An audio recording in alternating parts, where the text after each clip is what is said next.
So welcome back. Let's head straight into the next session of the day, Indo-Pacific, the Decisive Frontier.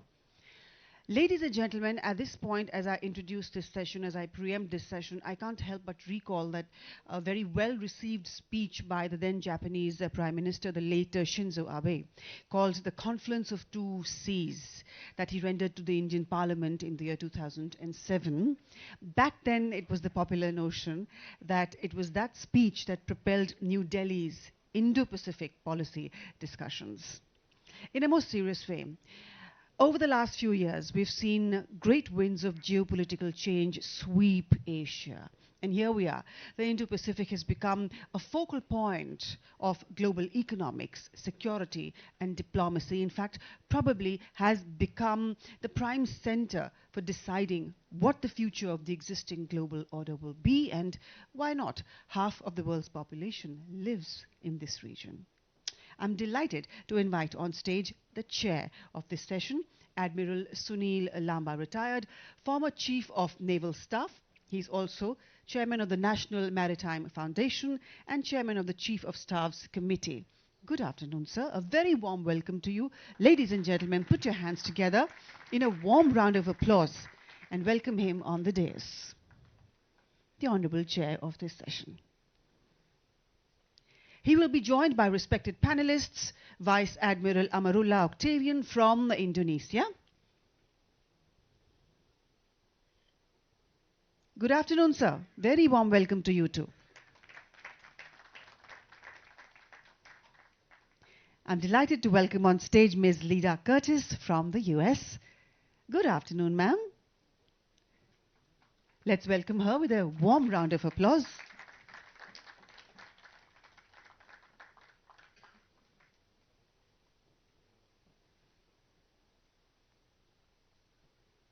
Warm welcome to you, ma'am.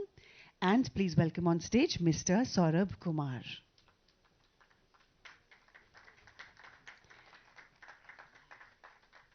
Ladies and gentlemen, at the conference, we were tempted to try something that is more and more becoming international convention at conferences of displaying profiles and bios of our esteemed panelists and speakers. I hope you all are paying attention to the slides on the screen.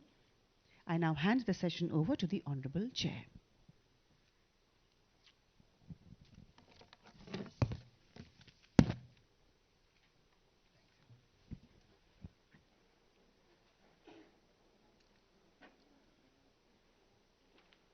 Good afternoon, ladies and gentlemen. It's always a tough task to follow up after lunch. I hope I and my co-panelists will be able to keep you awake in the next hour or so. A lot what I wanted to say was covered by Mr. Gokhale. But you'll all agree with me that there is little dispute over the assertion that the world today is characterized by multi-layered, multifaceted diversities from political, demographic, economic, environmental, and strategic viewpoints. We are also living in a period of strategic uncertainty, manifesting itself in complex interplay between nations across multiple domains. In my opinion, there are two words that define the prevailing security situation, and these are unstable and uncertain. This instability and uncertainty that we are witnessing today is a fallout of the transition which the world is going through at the moment, post the Cold War, from a bipolar to a unipolar world, and now transiting towards a multipolar world. We are facing increasing global disorders, characterized by declining and long-standing rule-based international orders, creating a security environment that is more complex and volatile than any we have experienced in recent memory. Interstate strategic competition is now a primary concern for the globe at large. An increasingly complex global security environment which is characterized by overt challenges to the free and open international order and the reemergence of long-standing strategic competition between nations. There are three important strategic trends, in my opinion, which are driving the world today. First is the ongoing power transition and diffusion. As the economic and technological power of China rises, it is starting to rival the United States, especially in the Indo-Pacific region. A crucial question is whether the current institutions, mechanisms and norms of international system can adapt to accommodate this shifting power of balance. We are already seeing that disputes are getting more difficult to resolve, and these could escalate into conflicts. And the UN's system is particularly not effective and failing. As global power becomes more contested, it will become harder to forge international binding treaties, and non-compliance and subversions of international laws are likely to increase. You take the UNCLOS. It's a prime example. You have signatories like China, who regularly flouted and interpreted rules to its advantage. United States, which is not a signatory to UNCLOS, abides by its rules-based order. The next trend pertains to increasing competition, given the increasing quest for resources, particularly in the global commons. Essentially, the question is, for us, would the increasing resource aspirations lead to more intra-state and interstate conflicts? If yes, we need to prepare for these scenarios and mitigate their potential implications on global as well as regional peace and security. And lastly, as increasing competition, there is wide scope of regional instability. As is being seen around the world, the ability of individuals and groups to have a larger impact than ever before, politically, militarily, economically, and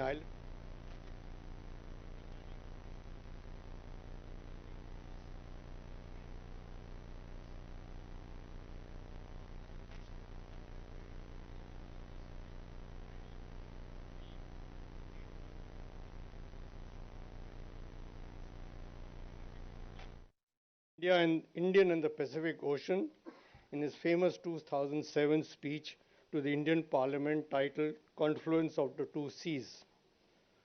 Over the years, the term has slowly gained popularity over the past decade as a means of redefining the geostrategic boundaries of Asia Pacific. Rather than posting a sharp division between Indian and the Pacific Ocean or between South and East Asia, the Indo-Pacific encourages the conceptualization of the supra-region as a unitary, interconnected geostrategic space. The Indo-Pacific region has emerged as a global center of gravity, whether in terms of economic interaction, demographics, transnational security challenges, or the strategic balance. Unhindered flow of maritime trade through the Indo-Pacific region is one of the primary security concerns for the large number of global energy consumers which are there in the Indo-Pacific. Most of them are net importers of energy, including us. From the maritime security perspective, the unprecedented development of the Indo-Pacific could not have been possible in an insulated environment. The region's critical role in the prime mover of global economic progress makes it a strategically important agenda for regional as well as extra-regional powers. Further, the current flux in great power relations and a historic shift of power in Asia is in compelling states to rethink their strategic geography, reimage their national policies, strengthen regional institutions, and reinforce the rule-based order. Indo-Pacific also emphasizes the increasing vital role of the Indian Ocean as both as a conduit for global trade and emerging arena of competition. Honorable Prime Minister Sri Modi laid down India's definition of Indo-Pacific during his famous June 2000 speech at the Shangri-La Dialogue in Singapore, where he explained both India's view of the idea geographically as a space extending from the shores of Africa to that of the Americas, and conceptually in the term of inclusiveness, openness, and the centrality of ASEAN. The geopolitical significance of the Indo-Pacific region has grown in recent years for a number of economic, political, and other reasons.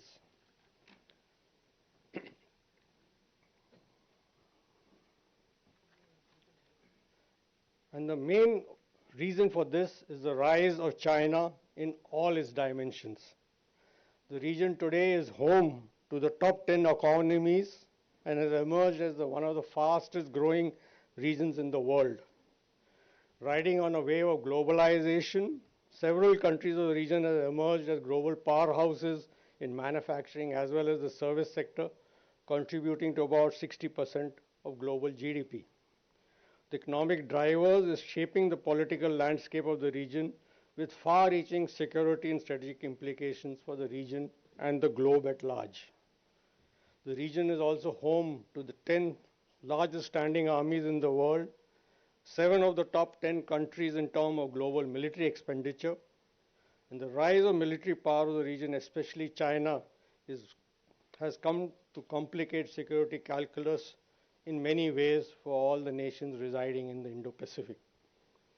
The seaways of the Indo-Pacific host a major share of international trade, hydrocarbon, bulk, and container traffic. The sea lanes of Indian Ocean alone is transited more by 100,000 ships or a lakh each year. Unhindered flow of maritime trade through the Indo-Pacific thus assumes tremendous significance for the entire world. The growing military aspiration of China and the maritime path followed by China can be seen in its various defense papers published by China. An analysis of the 11 white papers, especially the paper on military strategy, endorses the fact that China's stand has been consistent in its pursuit of maritime supremacy. Its influence on global shipping market is substantial. China has the largest navy numerically, the largest coast guard, the largest maritime militia, and the largest fishing fleet in the world. It controls 20% of world's container fleet. It has constructed more than 42% of global shipping last year. And by 2030, Chinese companies are expected to own more than 25% of global merchant ships, ensuring continuous supply of raw material and delivery for its manufacturing goods throughout the world. The insecurity of China vis-a-vis its lock is quite palpable. China also seeks a larger role for herself in the Indo-Pacific and the world. She wants to be the regional hegemon in the Indo-Pacific. It seeks to equate itself with the United States and has named its principal threats as the United States, Japan, the activities in the South China Sea by other nations, terrorist activities in East Turkmenistan, and separated tendencies in Tibet. However, we must also remember that unification with Taiwan will always be one of its main national interests after the first tasking of the PLA, which is to ensure the survival of the Communist Party of China within China itself. Thus, the focus on local wars under informationalized conditions in the maritime context, China would pursue a policy of active defense by shaping a favorable strategic environment while maintaining deterrence and defense posture. Having had a free run for the first 15 years of this century, the focus of nations by large have now shifted to the Indo-Pacific. We have a number of countries which have come out with the Indo-Pacific strategy, including the EU. And so there is now, like Mr. Gokhale said in the morning, choices have to be made by nations residing in the Indo-Pacific. But we also have to remember that China is the second largest economy in the world. The next, Japan, Germany, India, UK, and France put together, the Chinese economy is larger than that. With this as an outset, we'll now lay the context of what we're going to look at the Indo-Pacific and the future will hold. And I'll request Admiral Octavian to deliver.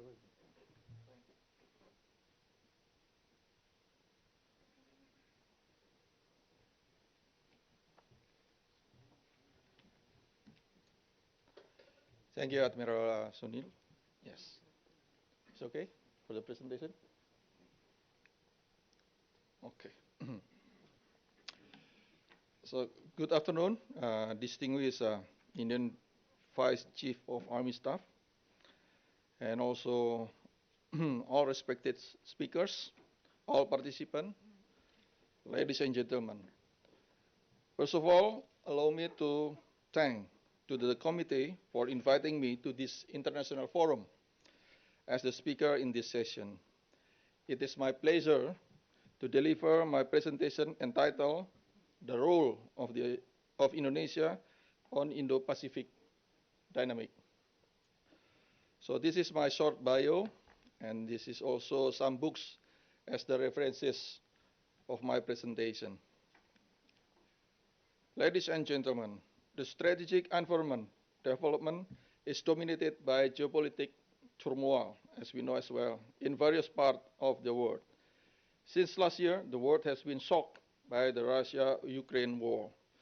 The war has also dragged other countries to support each of the warring states.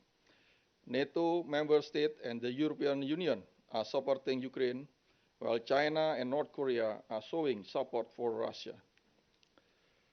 The conflict between Hamas and Israel is also heating up in the Middle East. Hamas attacks were responded by Israeli military operation and the siege of Gaza, which resulted in a humanitarian crisis. The arrival of the President of the United States and its warship signaled strong support for Israel, while some Arab countries showed their intent to help Hamas. In addition to those war and conflict, the world population is also experiencing the phenomenon of climate change. Humans have forgotten their obligation to preserve nature for decades.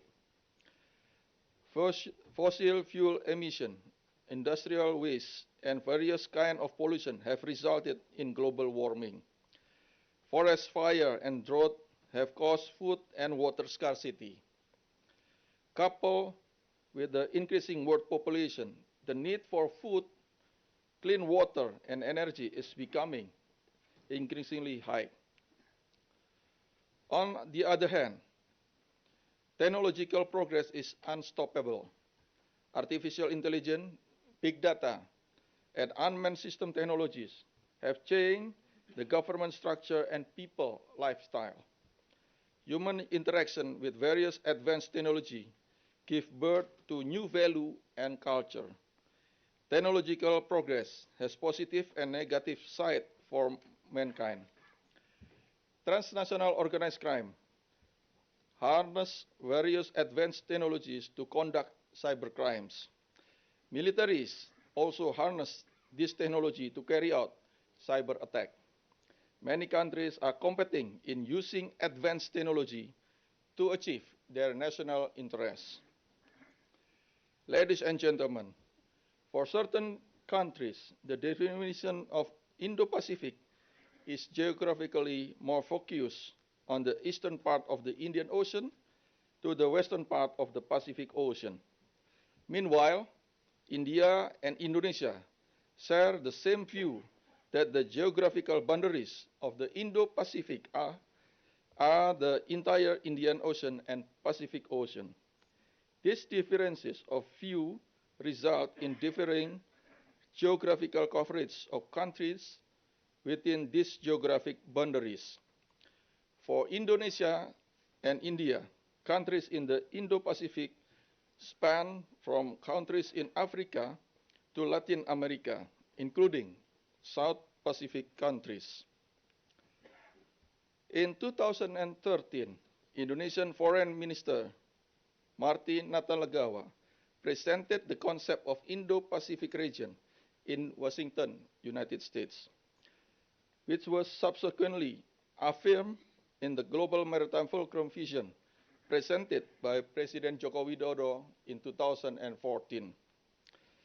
Indonesia's interest in the Indo-Pacific is for the region to be an ecosystem of peace, stability, and shared prosperity. Political, economic, and cultural cooperation with all countries in the Indian Ocean and Pacific Ocean region is Indonesia's national interest in the Indo-Pacific. Meanwhile, ASEAN views the Indo-Pacific region as an extension of the Asia-Pacific region in the context of interstate and interregional organization cooperation. ASEAN view is also still more directed toward cooperation on land aspect rather than cooperation in managing the ocean. However, all ASEAN member states agree that the Indo-Pacific region is currently and will still be the center of world economic growth in the future. Indonesia encourages ASEAN and all countries in the Indo-Pacific region to provide a greater share in managing the ocean. Indonesia encourages ASEAN to build various transportation infrastructure to connect land and sea. Indonesia play an important role in maintaining the balance of natural resources exploration and exploitation on land and sea. The ocean is the future of humanity. The ocean is the source of life for all humans, from food source, water source, to energy source. Ladies and gentlemen, the current dynamic of the Indo-Pacific are characterized by various traditional and non-traditional threats. The combination of this threat characteristic is now also known as hybrid threat. Comprehensive security discusses our joint effort to overcome traditional threat, non-traditional threat, and hybrid threat in the Indo-Pacific region. Traditionally, the Indo-Pacific region has been characterized by various interstate conflicts that still remain until now. The Russia-Japan conflict over the Kuril Island, the Japan-Korea conflict over Takashima or Dokdo Island, and the Japan-China conflict over Senkaku or Diaoyu Island, the Korean Peninsula conflict, the South China Sea conflict, and the Taiwan conflict are some of the existing conflicts in the region. Various existing conflicts have the potential to become open war, like in Ukraine. Disputes over territory and natural resources are believed to be the background to the outbreak of war. Apart from the interstate conflict, there are also intrastate conflicts in the Indo-Pacific region. Moro separatism in the Philippines, Patani separatism in Thailand, Papuan separatism in Indonesia, and several other separatist movements still exist. Differences in ideology and religion are two important motifs that trigger separatism. Armed separatist movement can endanger the stability and security of a country and can also have a widespread impact on several neighboring countries. Traditional threats also come from transnational organized crime. As the most populous region in the world, Indo-Pacific region is a target for illicit drug trafficking. Unknown submarines have been several times detected crossing the ocean, smuggling narcotics in very large quantities. Terrorism also remains a threat to all countries. There are quite a lot of reasons for the possibility of new form of narco-terrorism emerging. A non-traditional threat that is most felt today is the threat to the environment. Global warming causes polar ice to melt, resulting in rising sea level. Many island countries in the South Pacific are in danger of being sunk. many countries are trying to reduce greenhouse gas emission. The Republic of Indonesia play an important role with more than 31% carbon reduction target through its own capability mechanism by 2030. At the last G20 summit, the Republic of Indonesia played an important role in producing the latest enhanced national determined contribution as a positive contribution to the international community. The COVID-19 pandemic remained a consideration as a health threat that could hit the world at any time, including the Indo-Pacific region. The experience of COVID-19 show that all countries are not prepared to tackle the rapid spread of the virus. Limited health personnel and medical equipment are felt in several countries in the Indo-Pacific region. Several countries in the Indo-Pacific region also face the threat of maritime pollution. Plastic waste is the biggest threat to the fish breeding cycle in the sea. Recently, discoveries show that many fish have consumed plastic, so these fish are very dangerous for human consumption. In addition, toxic waste and other hazardous waste are widely dumped into the sea. The combination of traditional and non-traditional threat can form a hybrid threat. The use of infectious viruses in conventional warfare and all the consequences should be prevented. Infectious viruses are a non-traditional threat, while conventional warfare is a traditional threat. So, does the use of toxic waste to replace mine in conducting naval blockade.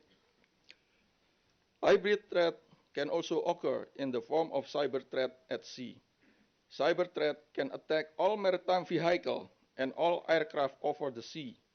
All computer network and communication network to control all activities at sea can be interrupted and or paralyzed. Using artificial intelligence technology, transnational organized crime can carry out cyber crimes and cyber attack simultaneously. Ladies and gentlemen, the world geoeconomic and geopolitical center of gravity is shifting from the transatlantic region to the Indo-Pacific region. Geographically, Indonesia is located between two continents, Asia and Australia, and two oceans, Indian Ocean and Pacific Ocean. Its geographical position at this intersection is very strategic from a political and economic perspective. The three Indonesian archipelagic sea land that connect to ocean are very important international shipping route for world trade traffic. Indonesia's position as the global maritime fulcrum open up opportunities for Indonesia to build regional and international cooperation for shared prosperity. The development agenda to realize the global maritime fulcrum consists of 5 main pillars. First, rebuilding Indonesia's maritime culture. Second, protecting and managing maritime wealth for the benefit of the people. The third, developing and building of maritime infrastructure and connectivity. Fourth, developing maritime diplomacy. And the fifth, building maritime defense strength. The Indonesian government has built many new ports as hubs for national and international shipping routes from 2014 until now, including a port in the new capital in East Kalimantan. In the following period, many facilities and infrastructure were built to support the operationalization of new port and new industrial center. This development program also invited many private companies to build various shipyards and new ships. Ladies and gentlemen, maritime security cooperation in the Indo-Pacific region is a key factor in the success of various maritime development programs. The Republic of Indonesia, with its global maritime fulcrum vision that is integrated with India Act its policy and various maritime programs of other countries in the Indo-Pacific region, is believed to be capable of uniting regional interests to achieve shared prosperity. Indonesia and India Maritime Development Cooperation can invite maritime security cooperation from all countries in the Indo-Pacific region. The opportunity is not only to ensure the smooth running of maritime development, but also to prevent all maritime threat. Maritime security cooperation between law enforcement agencies can be aimed at implementing coordinated maritime operation in the territorial water of each participating state. Coordinated maritime patrol can last for 20 hours with patrol schedule division pattern for each participating country according to the agreed period. Cooperation among government agencies is primarily aimed at supporting cooperation between maritime law enforcement agencies and at the same time maritime development collaboration among countries in the Indo-Pacific region. Intergovernmental cooperation can be aimed at supporting the coordinated maritime patrol operationalization. Maritime cooperation is also aimed at overcoming pollution at sea. Cooperation among government agencies in the maritime sector can also encourage participation of government agencies and other fields.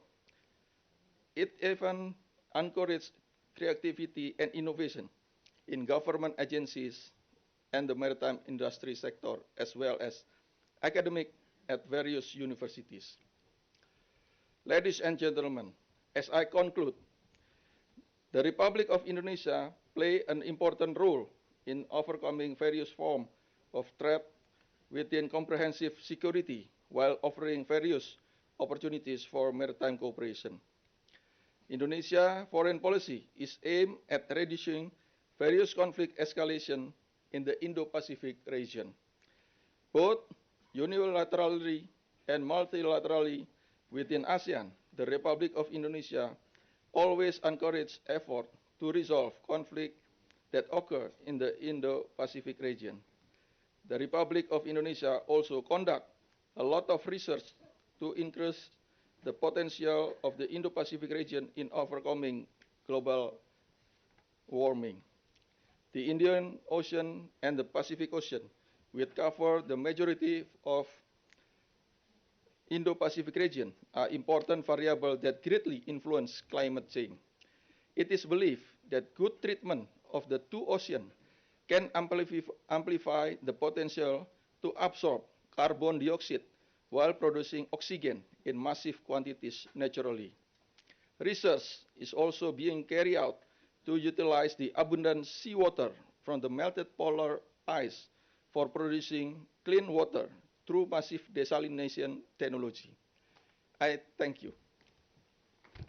Thank you, Admiral. Over to you, Ms. Curtis. You have 15 minutes to make your remarks.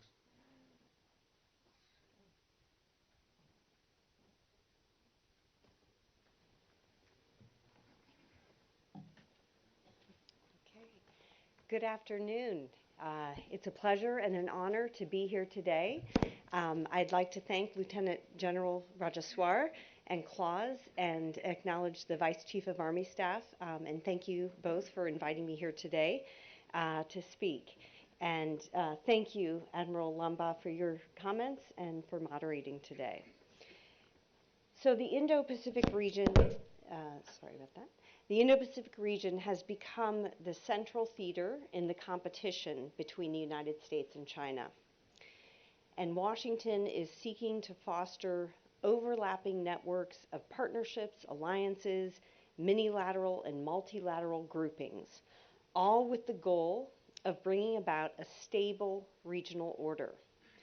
This involves enhancing deterrence, preventing conflict, maintaining free and open seaways, and protecting the sovereignty and independence of the nations of the region. The partnerships that the United States is building are indeed catalyzing cooperation to deal with challenges like maritime security and gray zone activity, creating new and resilient supply chains, developing and deploying cutting-edge technologies, and protecting trade and energy flows. These partnerships are building what I like to call a networked security architecture, or some people call a lattice work of security partnerships. So one of the central groupings and pillars of the Biden administration's Indo-Pacific strategy is strengthening the Quad and making it the premier regional grouping in the region. And the Quad indeed will help promote a liberal order in the Indo-Pacific, deterring conflict and advancing prosperity. Though not a military pact, the Quad is really about four powerful democracies coming together with a shared vision and pooling their resources and capabilities to realize that vision. And the Quad's collective work on issues like technology, maritime security, critical minerals, and other issues is really part of a broader effort to ensure that the democratic powers are meeting the challenges in the region and shaping the future of that region. And as Admiral Lamba mentioned, to really understand the Quad's origins, we have to go back about 15 years, and we have to remember the late Shinzo Abe. He was the one who, going back to 2006, really pushed to include India in the trilateral security talks that were already taking place between Japan, Australia, and the United States. He was the one who proposed this idea of a quadrilateral security dialogue. And it was because Abe was convinced that India, as a maritime power and a democracy, had an integral role to play in shaping the Indo-Pacific. And he himself coined that phrase, Indo-Pacific. So it is right that so many of us are mentioning him when we're talking about the Indo-Pacific. We simply wouldn't be using that phrase if it weren't for Shinzo Abe. So during the Trump administration, when I served at the National Security Council, the Quad was revived. Of course, it had met one time back in 2007.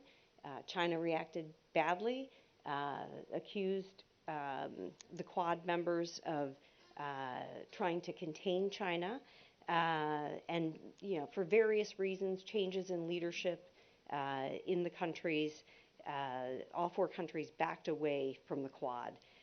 But it was revived in 2017 and began to meet every 6 months at the bureaucratic level, the Assistant Secretary, Director General level, and was getting things done and accomplishing quite a bit.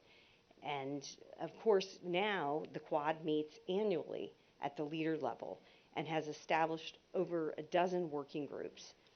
And the same as it did 16 years ago, China continues to object to the Quad, alleging that it's become an Asian NATO and an anti-China alliance that is creating a new Cold War era. This is what China alleges. So one area that I think the Quad needs to pay more attention to is that of mineral supplies, critical mineral supplies, which are necessary for supporting the green energy transition. Critical minerals are foundational to this transition to renewable sources of energy. Minerals such as copper, nickel, cobalt, lithium, and rare earth elements are all necessary for things like wind turbines, solar panels, electric vehicles. But China controls 2/3 of the global supply of critical minerals and is responsible for about 80% of global processing of these minerals. And Beijing is already starting to exercise its leverage over global mineral supplies, as demonstrated by the recent decision to control the export of gallium and germanium. This is not the first time that Beijing has restricted the export of critical minerals. It suspended the export of rare earths to Tokyo over a maritime dispute back in 2010. So it's my belief that the Quad must take this issue head on. The establishment of the Mineral Security Partnership last year of which India has now joined, as well as the Quad announcement of a clean energy supply chain initiative this past May, are all good steps heading in the right direction.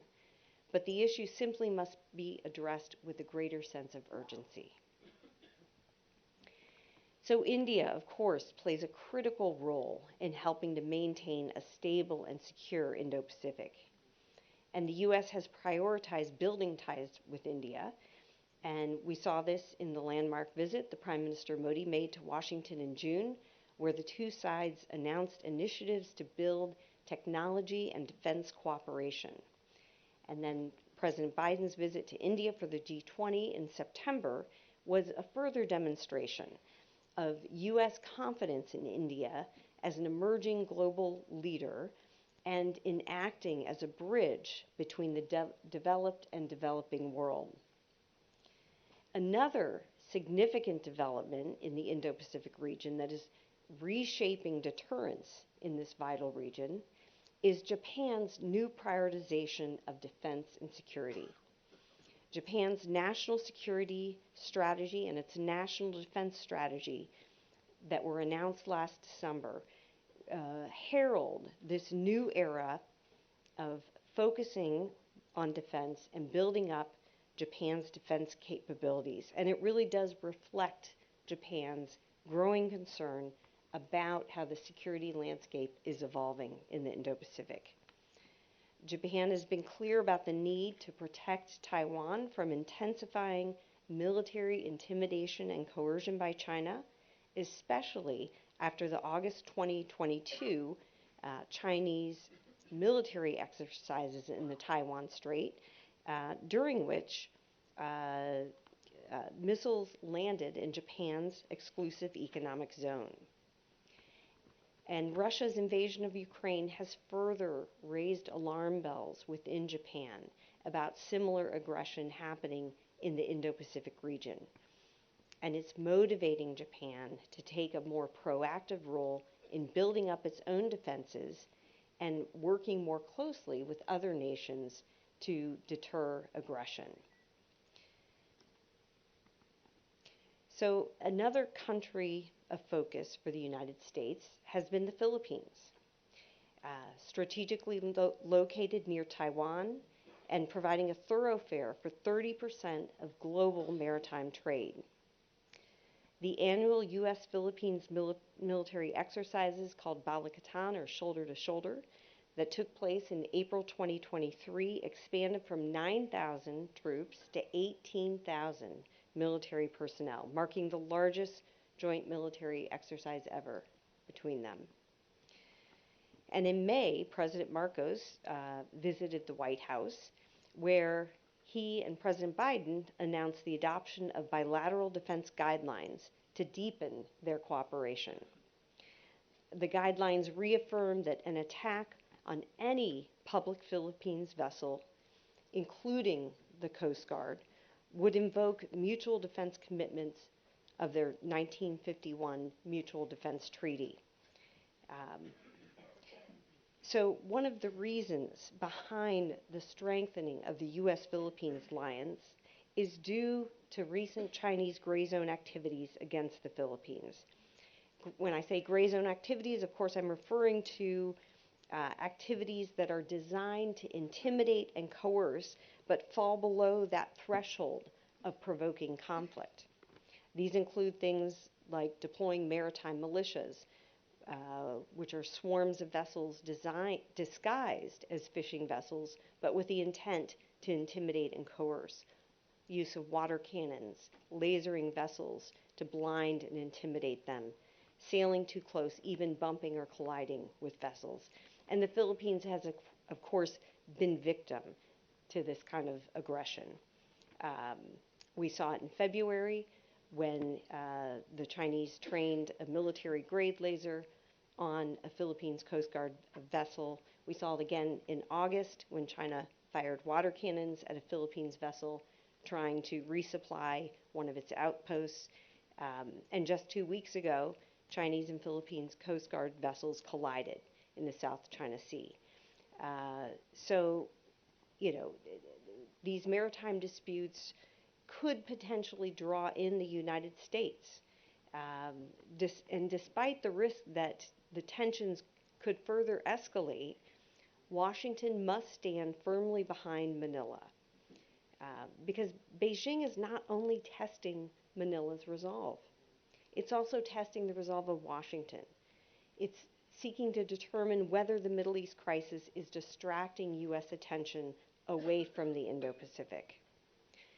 Vietnam is yet another example of a country that is enhancing its ties with the United States, probably largely because of Chinese maritime bullying. Vietnam recently agreed to upgrade ties with the United States to a comprehensive strategic partnership. This is significant because what we see are China's actions are driving the Southeast Asian nations closer to the United States. And it's important that the United States remains closely engaged with these countries, shows these countries that it has their backs and will be there to partner with them.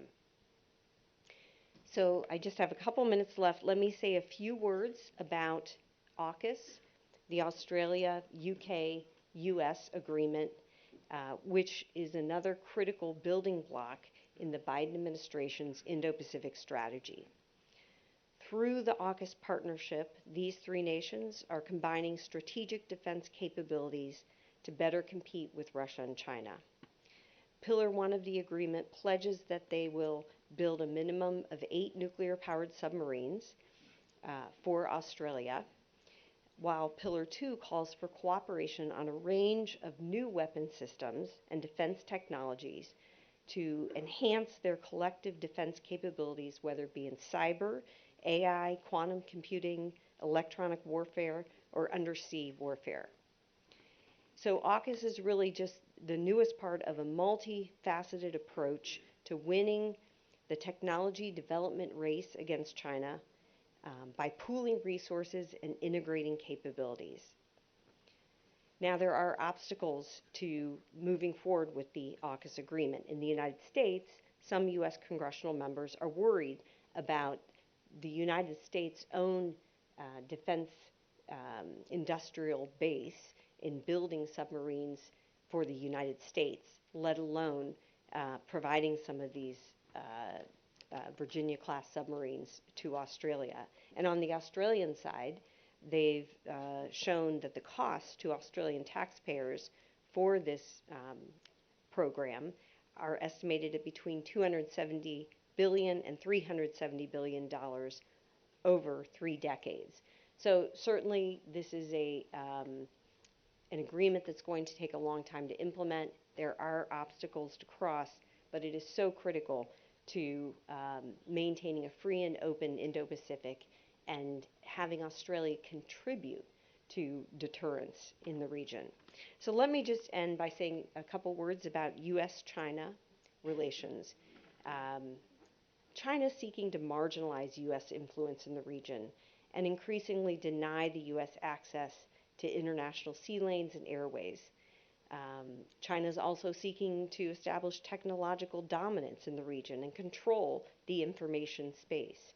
And if you have not read a report recently released by the United States State Department, the Global Engagement Center on Chinese influence operations, I highly recommend you do so. It explains how China has made inroads into countries like Sri Lanka, as we heard earlier, and it kind of spells out how they've been able to do that, how they've been able to manipulate the information environment and coerce these countries.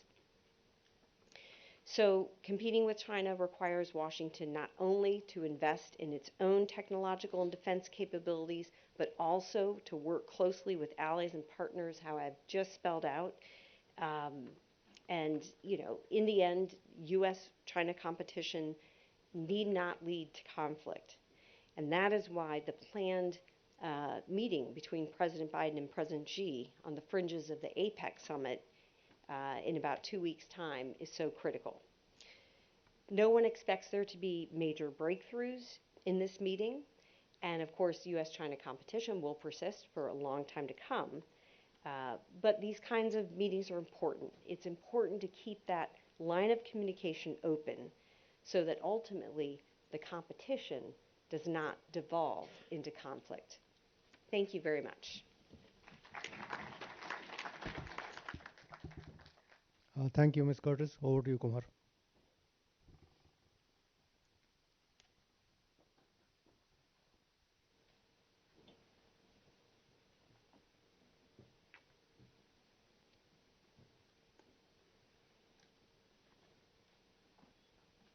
Thank you very much, Admiral Saab.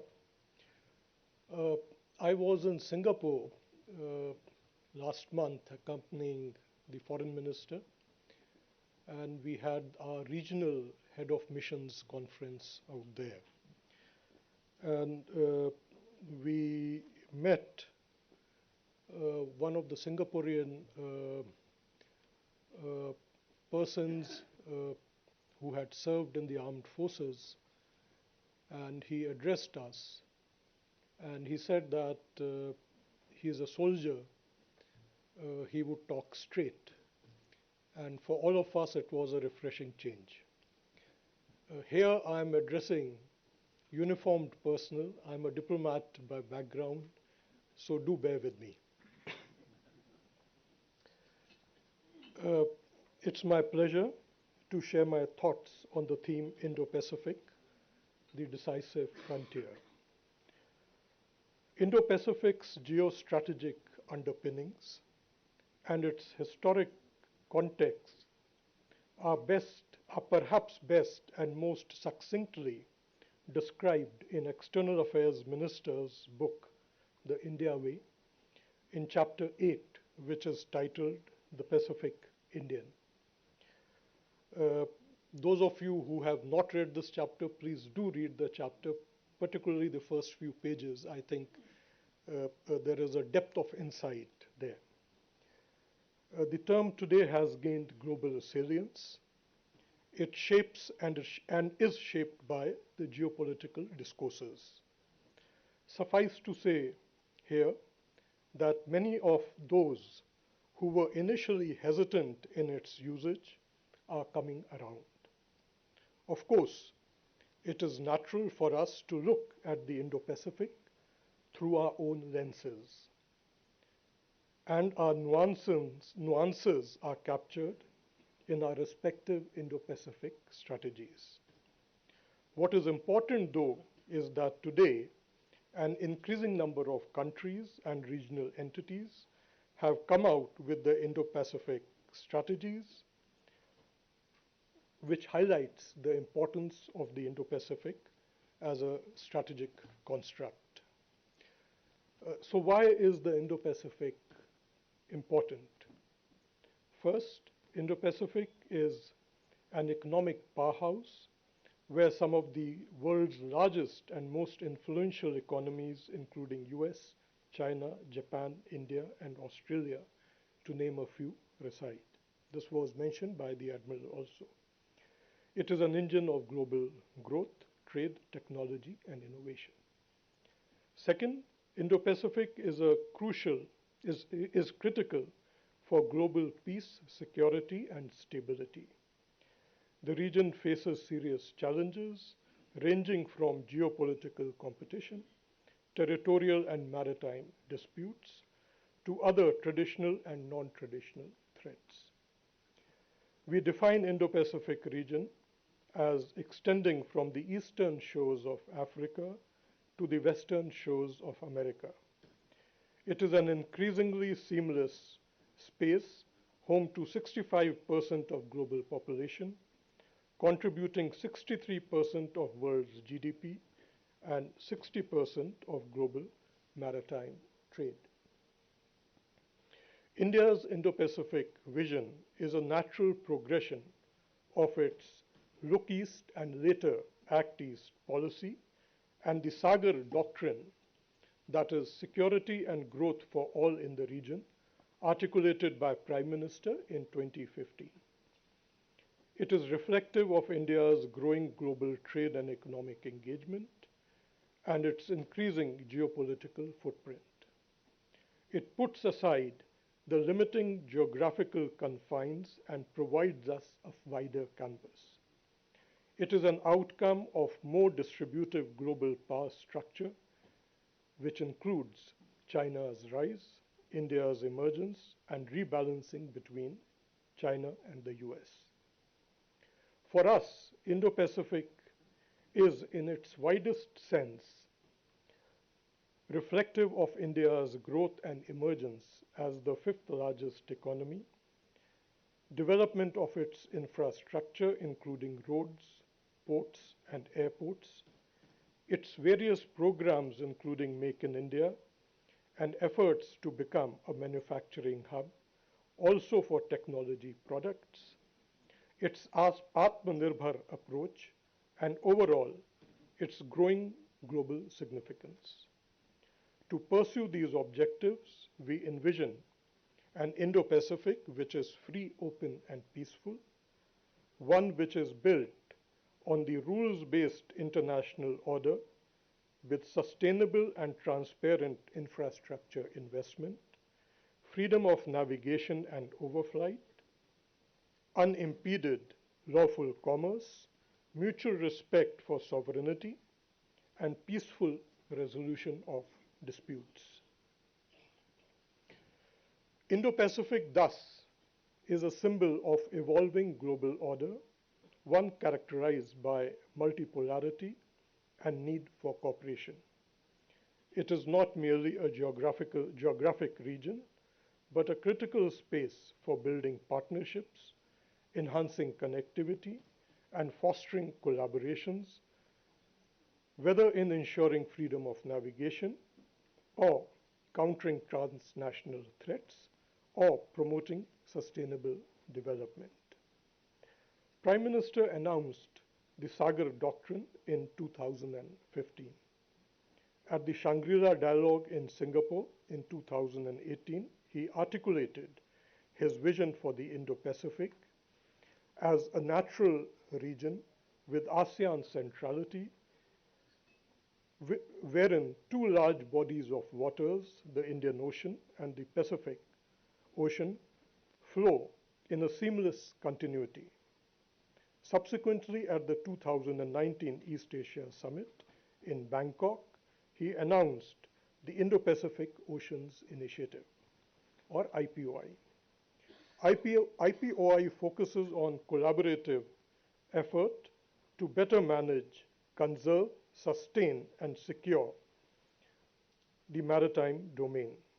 It envisages 7 pillars of cooperation, and I will very quickly name them: maritime security, maritime ecology, maritime resources, capacity building and resource sharing, disaster risk reduction and management, science, technology and academic cooperation, trade connectivity, and maritime transport. IPOI has synergy with ASEAN's own outlook on Indo-Pacific. We are glad that countries are taking interest in the IPOI, and several countries have expressed their interest to us in lead these pillars which I have just mentioned. And these countries are Australia, Japan, Indonesia, France, Singapore, and United Kingdom. Quad is a prominent platform that addresses contemporary challenges and opportunities in the Indo-Pacific. Ms. Curtis has already spoken about it. I would just say a few more words. It has in recent years been meeting at the highest level. We had a summit in Tokyo a few months ago. That itself is an indication of how substantive the work this particular platform is doing. The energies of the Quad are directed on a very broad set of activities ranging from maritime safety and security, humanitarian assistance and disaster relief, cybersecurity, critical and emerging technologies, connectivity, to education, health, and even space. The role of the Quad in the delivery of public goods is also very significant, and COVID vaccines is one example in this domain. We are confident that the entire Indo-Pacific region will benefit from its will benefit from its activities, and that is validated by the growing recognition of its importance. There are also other mechanisms, initiatives, and processes in the Indo-Pacific. On the economic side, the Indo-Pacific Economic Forum is a significant development. It is progressing amongst its 14 members to give concrete shape to its 4 pillars related to supply chains, a very important issue, trade, clean economy, and fair economy. Another interesting effort is the Indo-Pacific Maritime Domain Awareness Initiative that concentrates on maritime safety, IUU fishing, and consequences of natural disasters. Oceans and seas have deeply influenced India's history and will shape its destiny as well. Today, 90% of our trade by volume takes place through seas. We have a coastline of 7,500 kilometers, 1,200 islands, and 2.4 million square kilometers of exclusive economic zone. With a long maritime tradition and a wide maritime footprint, it is but natural for India to have extensive stakes in the peace, stability, and security of the oceans around it. When India looks at the Indo-Pacific, the Indian Ocean is first in its line of sight. Last month, India took over the vice chairship of IORA, which is the body of Indian Ocean littoral states, and we will take on the chairship after 2 years. So for the next 6 years, as vice chair, chair, and part of the Troika, India would be very closely associated with IORA. In his address to the Council of Ministers, External Affairs Minister Dr. Jaishankar emphasized India's commitment to further strengthen the organization, including its institutional, financial, and legal framework. He reiterated India's role as the first responder and a net security provider. BIMSTEC, the other regional body centered around Bay of Bengal, during its summit last year, adopted its charter, formalizing summits every 2 years. Efforts are on to further expand its work, including in areas of connectivity and the maritime domain. Our relationship with ASEAN was elevated to a comprehensive strategic partnership last year. ASEAN's centrality is an integral part of our Indo-Pacific vision, and India has extended support to the strengthening of ASEAN mechanisms, including the East Asia Summit platform. Earlier this year, we held the first India-ASEAN maritime exercise. Prime Minister co-chaired the meeting with Pacific Island countries, country leaders at Port Moresby in May this year, and announced several new initiatives reflective of our historical and people-to-people ties with that part of the world. We are committed to working with the Pacific Island countries towards their 2050 strategy. These regional groupings are also working to develop interconnected linkages. Indian Ocean Naval Symposium, or IONS, has an important role to play in the region, as does interactions between navies and the exercises they do in different formats to develop capacities and interoperability. The world today is more interconnected than ever before and would remain so despite measures to deglobalize on certain fronts. The progress in technological development is galloping ahead, bringing mankind conveniences but also throwing up challenges. The challenge of a more closely knitted world were seen during COVID-19 pandemic, and we are also witnessing these emanating from the two conflicts in Europe and the Middle East. I mentioned this to make two larger points. One, theaters of geopolitical attention will keep emerging, but they should not distract us from the challenges we face in the Indo-Pacific. Two, at the same time, I'm not comfortable with the terminology decisive. I think this again is a gathering of uniformed people, so the decisive frontier kind of rings a bell. Decisive has to it a sense of conclusivity, finality about it. I rather prefer it to be criticality or preponderance, which is likely to remain associated with Indo-Pacific in the foreseeable future. Thank you. Thank you, Mr. Kumar. We have about 15 odd minutes for questions, and I throw the house open.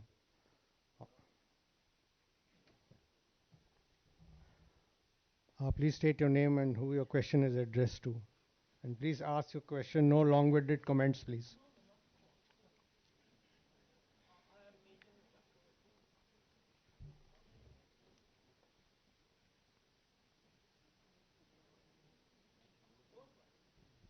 Yeah, I'm Majal Chakravarti. My question is to Miss Lisa Curtis.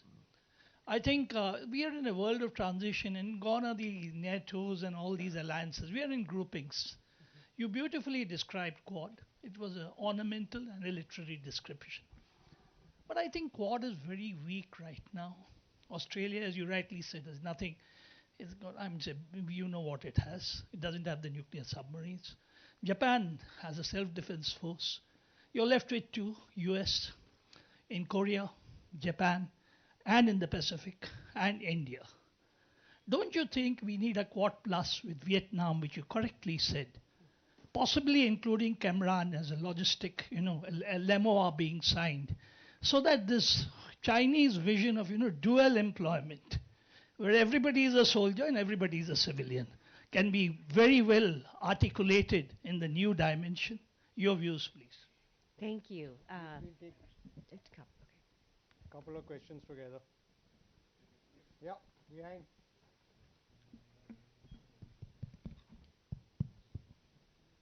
Warm regards to all the speakers. My name is Ujjwal, and I'm a graduate from Department of Slavonic and Finno-Ugrian Studies, University of Delhi. And right now, I am the Chief Executive Officer of a quantum tech startup, Quantum Shift, and we are working for some solutions for Ministry of Defense. So my question to Ms. Lisa Kickard is that Quad has shown us significant potential in maritime security, and me as a researcher who has a background in Arctic research, I was recently in the northern side of the Russian Arctic zone, and the Chinese influence has been becoming a significant point of concern for us as being an observer. And America is playing a major role in the Russian Arctic Council. What do you think that the emerging Northern Sea route plays a significant role for the maritime security in the Arctic region, and how can India and US collaborate for the same? Thank you. Any other question on the Quad? Excuse me. I don't have a mic, sir, but my question is for Secretary Saurabh Kumar.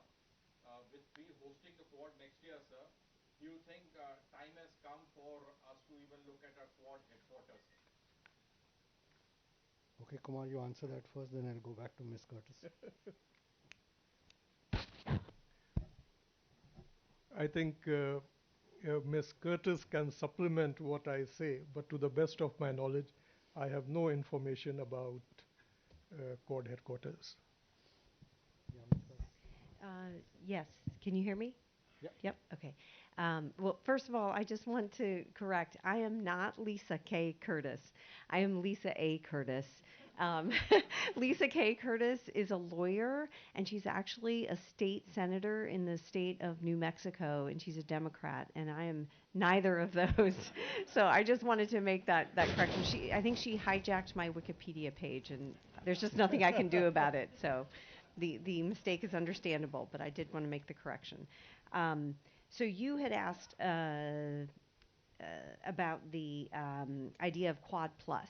And I'm really glad you asked that question because in addition to focusing more on critical minerals, which I made in my remarks that I think the Quad really needs to double down on that challenge, I also think that the Quad needs to engage more with other countries. I don't think it's time to formally expand the Quad. Of course, initially there was talk of whether it should be a quint and South Korea should be a formal member. But when that was being discussed, it was the Moon Jae-in government. They weren't very interested in being a member of the Quad. And so now things have moved on, and there's really no effort to formally expand the Quad. However, I do think there needs to be dialogue with other countries, and it can be on an issue by issue basis. For instance, South Korea has a lot to add to the discussions on technology. The Philippines, there's issues that could be discussed with the Philippines. And, there's many other countries that should be involved in the Quad dialogue, but not be officially welcomed in. And the idea of the Quad Secretariat, this has been something that's been discussed. Not sure it's necessary. It seems to be working fine as it is. There are a lot of staff in each of the capitals who are working on the Quad and moving it forward. So I'm not sure that you really need a centralized secretariat in one country that has people from all four nations working at it. It seems to be working okay the way it is, but I would sort of defer to our to Ms. Bonnie Rao, who just entered the room, who would know a lot more about the sort of processes of carrying out the Quad work. But that's just my opinion. With the Arctic, northern routes. Yeah, I don't have too much to say on that. Yes, India and the United States should be working more closely on this issue. But I don't really have any specific ideas. But I think you're right that we should be concerned about China's role there and trying to get more involved. And this is something that needs to be examined. Maybe the Quad can also be more involved in that issue. Okay, next set of, yeah. Question basically to Lisa. General Chakrabarti asked about Vietnam. Now, in Bangladesh, we had a couple of months ago at Indian Ocean Conference, basically using a euphemism for Quad and all that.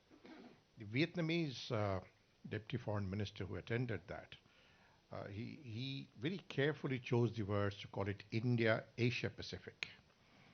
And when P.T. Saran, retired Indian diplomat, Saurabh was there, asked him that question, that why do you use the word India-Asia Pacific, not Indo-Pacific? He said Indo-Asia Pacific.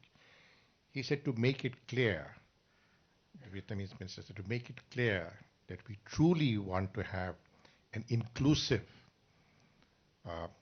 membership in the Indo-Pacific area, obviously hinting at their large neighbor. And this kind of language seems to resonate with many countries in the region, that why are you doing something which signals to leave the Chinese out? So I think U.S. and Vietnam's closer military relationship is extremely significant given the history. But at the same time, many Asian countries are wary of military alliances. So instead of having a Quad Plus, could one at some time think of bilateral military cooperation with Quad members outside the Quad? So in that way you have military relationship, joint exercises, etc., with Quad member countries, but not with Quad as such. Thank you. Yep. Any other question? Yeah, Banerjee.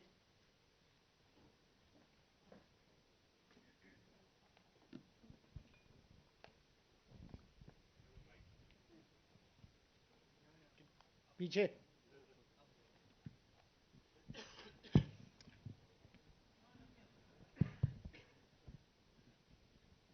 So next is you, sir. Admiral, thank you for allowing me a question. Ms. Curtis, my question is to you. My name is Ajay Banerjee. I'm a journalist. The Quad in the last meeting at Japan offered a lot of things on technology, critical infrastructure, mineral infrastructure, semiconductors. Most of these technologies are already existing with the other three Quad members, other than India. Will India actually, do you think, get access to these technologies, or are there these high words to be spoken at forums? Yeah, mic in front, please.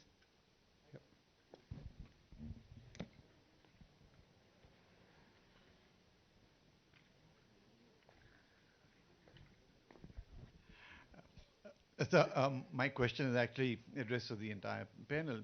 I just read this morning that the world over, the supplies of tungsten are left very limited because of the war in Ukraine. And I suspect the remaining will be taken over, used up in West Asia. Now, this rings the bell.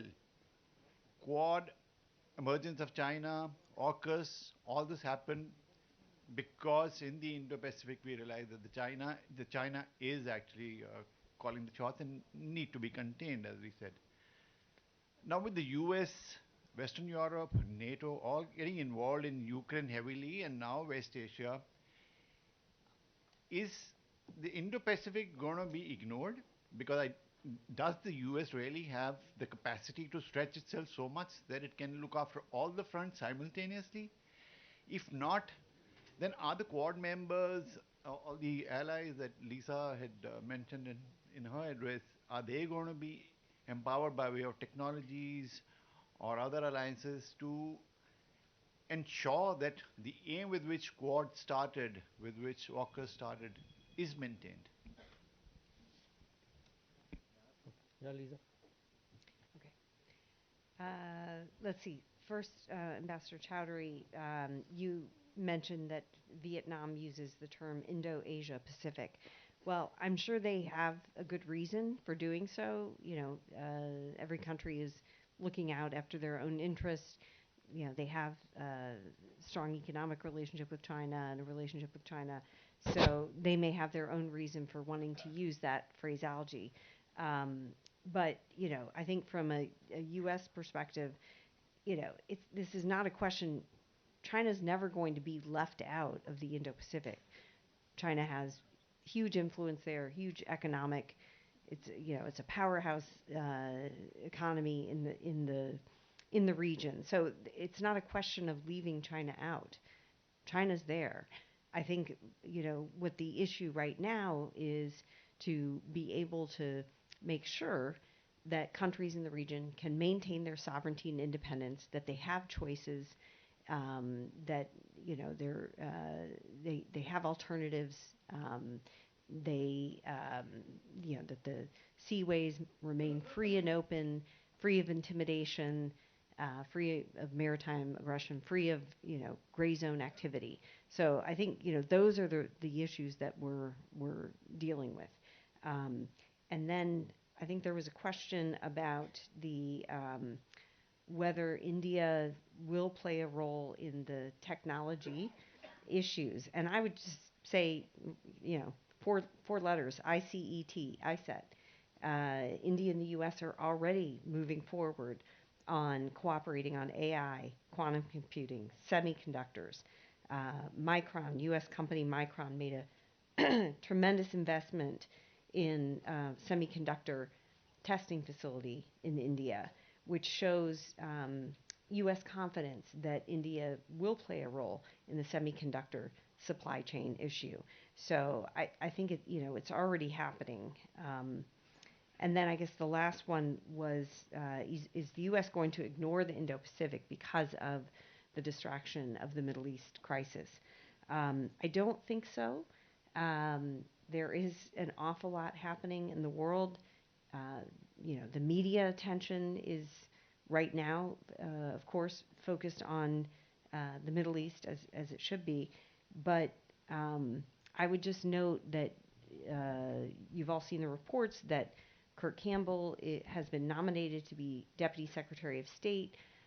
This is somebody who, has been pushing all of the initiatives that I discussed in my remarks. The new defense and technology initiatives with India, the trilateral initiative between the U.S., Japan, and South Korea, the historic meeting that took place at Camp David in August between the three countries. All the progress that's been made with the Philippines, the U.S.-Philippines relationship. All of this is part of the Indo-Pacific strategy, and all these initiatives have been set in motion. So I think now it's a case of maintaining the momentum and implementing the initiatives in the Indo-Pacific. And I think the U.S. can do that. The U.S. can walk and chew gum. And I think if Kurt Campbell is made Deputy Secretary of State, that will give him a great perch to be able to implement all of these initiatives that have already been started. So I'm not too worried about the U.S. Losing focus on the Indo-Pacific. Okay, last question. Sir, this question is basically to Mr. Saurav Kumar and Ms. Curtis. In fact, I'm taking a lead of what Ambassador Chaudhary asked a question. I think it was not answered, ma'am. Possibly we missed it out. It's in the realm of Quad. Sir, do we look now as something in the realm of the military as far as the benign cooperation between the four countries in terms of conferences, seminars, certain exercises at the small level? Do you think that the time has come, and whether we should go in for this presently just to support our Quad initiatives? Basically, in the military domain, more of the non-kinetic nature and not of the kinetic nature. Yeah, Kumar. Okay. No, I think this is something, that is being discussed. As I mentioned, the Quad non-military grouping, but, there is some debate. Should they be doing, contingency planning, consultations on potential crises in the Indo-Pacific? Should there be more efforts focusing on interoperability of the four countries? So I think the debate is definitely happening, and it's out there. I personally think that it's inevitable that the Quad would move in this direction eventually. I think what I would say is you have specific session on Quad in the next session, and we have Vani there who knows the most about Quad. Ask all this. Okay, we'll wind up the session. If any of the panelists want to make a final comment, you have a minute each. Kumar. Well, I hadn't given this final comment a thought, so let me just say what I kind of concluded my session with, which was also one of the questions, that given the fluidity in the global order, there would be challenges which would keep coming. We have seen three quick ones, one after the other. The pandemic, conflict in Europe. We are seeing a conflict in the Middle East. I think what is important is, as we handle these conflicts, and there will be other, you might call it distractions or whatever term you give to it, I think the long-term play is in the Indo-Pacific. So attention is there, and I think attention remains to be there. So I think this would be my comment. Admiral? Yes, thank you very much, sir. So I think the Quad is always very important to discuss in the context of Indo-Pacific region. But maybe we could open the possibility to establish several mechanisms to discuss related to the work. We could establish the formal track and also the informal track. For example, we could invite some academic or some expert to discuss in the informal track related to the Quad and also the aspect on how we could formulate what is the best policy for Quad contributing to international community. Thank you. Yeah, I would just say simply that we have to remember peace comes through strength, and deterrence is about preventing conflict. And I think we have to think about the fact that deterrence failed in Europe because Russia invaded Ukraine, so deterrence did not work there, and deterrence failed in the Middle East because Hamas was not deterred from doing a vicious attack against the Israelis. So, let's try to avoid deterrence not working in the Indo-Pacific. That's why I think it's absolutely critical that we not lose focus on the Indo-Pacific, because we can't afford for deterrence to fail in the Indo-Pacific. Thank you to my panelists. I'll just say 2-3 words. One is, for the foreseeable future, the Indo-Pacific is going to be the center of the geostrategic and geoeconomic focus. And like-minded countries need to work together to ensure that we have a rule-based order in the Indo-Pacific. The next question is, what rules and who writes the rules? It is the rules-based order written by all the members and nations of the Indo-Pacific, and not being dictated only by China and her setting the standards. Thank you very much. Thank you to the Honorable Chair and to all the panelists for your time and your efforts. May I please request the Vice Chief of the Army, Lieutenant General M.V. Suchindra Kumar, to kindly present mementos to the Chair and the esteemed panelists, please.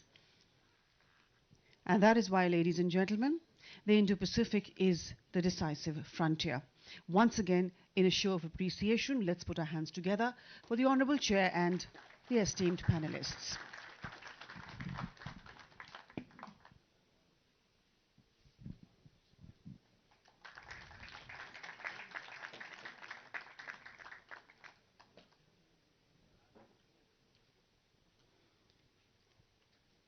We thank Admiral Sunil Lamba. We thank Vice Admiral Amarullah Octavian. We thank Ms. Lisa Curtis. And of course, we thank Mr. Saurabh Kumar.